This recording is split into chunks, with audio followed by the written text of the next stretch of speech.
और मैं स्पष्ट कर दूं, श्री किशोरी जी के जन्म के संदर्भ में कथा इस प्रकार की है। हमारे गुरु जी महाराज सुनाया करते थे, रावण ने एक बार, ये कथा रावण संहिता अथवा अद्भुत पुराण, अद्भुत रामायण, दो जगह से वर्णित है। रावण संहिता में कुछ और बातें हैं, थोड़ी सी बात में अंतर है, और अद्भुत रामायण में से, वो भी मैं आपके सामने रखता हूं, प्रस्तुत करता हूं। रावण ने एक बार ब्रह्मा जी महाराज से पूछना शुरू कर दिया, हे ब्रह्मा जी, ये बताओ कि मेरी मुक्ति कैसे होगी। तो ब्रह्मा जी ने हंसते हुए कहा, तुमको भी मुक्ति चाहिए क्या? क्योंकि वह भोगी है, दशानन है, उनके जीवन में भोग प्रधान है। पर होता क्या है कि रावण में कभी कभी सात्विकता आती है, क्षणिक, उस समय वह बढ़िया विचार करता है। जैसे कि जो भगवंत लीन अवतारा, वो क्षणिक विचार है उसका। तो मैं जाए बैर हठि करऊं, प्रभु सर प्राण तजे भव तरऊं, ये क्षणिक विचार है, मोह के प्रतीक है रावण। तो रावण ने पूछा, इसका मतलब यह है कि जो बहुत बुरी प्रकृति वाले लोग होते हैं वो भी कभी कभी अपने अपने कल्याण की बात सोचता है कि मेरा कल्याण कैसे होगा। जो ईश्वर की सत्ता को बिल्कुल स्वीकार नहीं करता, अनिश्वरवादी होता है, वह भी कभी कभी संकट पड़ने पर ईश्वर की सत्ता को स्वीकार करता है। ईश्वर तो है, कोई ना कोई ऊपर वाले तो है, भले वो श्री राम कृष्ण न कहे, लेकिन ऊपर वाला तो कह ही लेंगे, परमात्मा कह ही लेंगे। तो रावण ने पूछा श्री ब्रह्मा जी से कि ये बताइए मेरी मुक्ति होगी कैसे। तो ब्रह्मा जी मुस्कुराते हैं, उन्होंने कहा कि तुम भी मुक्ति चाहते हो। तो रावण ने कहा, क्यों नहीं, हम मुक्ति क्यों नहीं चाहेंगे। मैंने जीवन में सब कुछ प्राप्त किया है, जो चाहा सब कुछ पाया, चाहिए करण सो सब कर बीते। जो करना चाहिए उसने, रावण ने सब करके दिखा दिया।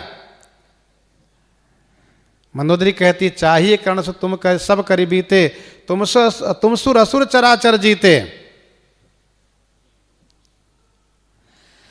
तो ब्रह्मा जी ने कहा, बेटा ये काम करो, तुम अपनी मुक्ति के लिए ऋषियों से कर लेकर के घरे में बंद करके तिरहुत की भूमि में गाड़ दो, तुम्हारी मुक्ति का विधान बन जाएगा। रावण ने कहा ठीक है।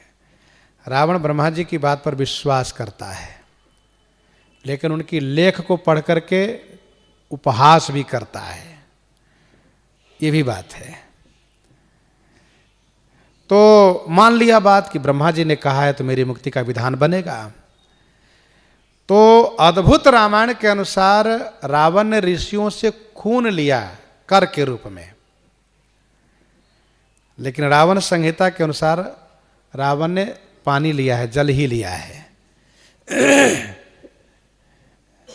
ऋषियों के विशेष पात्र में तपह पूत जो जल होता है, उस जल को लिया है, पवित्र जल। समाज में वैसे खून की बात भी प्रचलित है कि रावण ने खून लिया ऋषियों से खून निकलवा लिया, पर इसका भी प्रमाण है, अद्भुत रामायण में है ऐसा। अब उसने किया क्या, घड़े में भर करके तिरहुत में गाड़ दिया, मिथिला की भूमि में गाड़ दिया। परिणाम ये हुआ कि देव राजेंद्र श्री जनक से नाराज हो गए।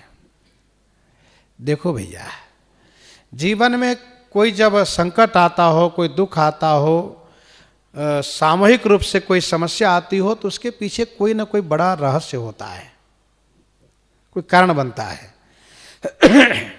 ना इंद्र के नाराजी का मतलब वर्षा बंद हो गई, वर्षा नहीं हो रही है, अकाल पड़ गया।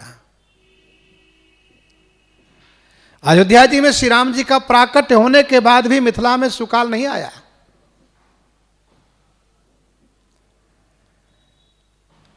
भगवान श्री राम अयोध्या जी में प्रकट हुए। जनकपुर यहां से कोई बहुत दूर नहीं है, मिथिला गंगा जी के उस पार तिरहुत है, लेकिन वहां सुकाल अभी नहीं आया है, अकाल पड़ा हुआ है। श्री जनक जी महाराज ने विद्वान ऋषियों से परामर्श किया, सबने सलाह दिया यज्ञ करने के लिए, यज्ञ का भूमि शोधन करने के लिए, और फिर स्वयं राजा को हल चलाने के लिए। उन्होंने वैसा ही किया। अभी आपने सुना है कि यज्ञ के हल के अगले भाग को शीत कहते हैं। उसी के ठोकर लगने से भूमि में दरार था और वहाँ से एक सिंहासन निकला, और सिंहासन पर पृथ्वी मैया के गोद में भगवती श्री किशोरी जी थी। देवर्षि नारद जी आए, सारी बातें कही उन्होंने। किशोरी जी श्री जनक सुनैना जी की प्रार्थना पर छोटी सी बालिका बन करके इनके गोद में विराजित हो गई। ये किशोरी जी के प्राकट्य की कथा।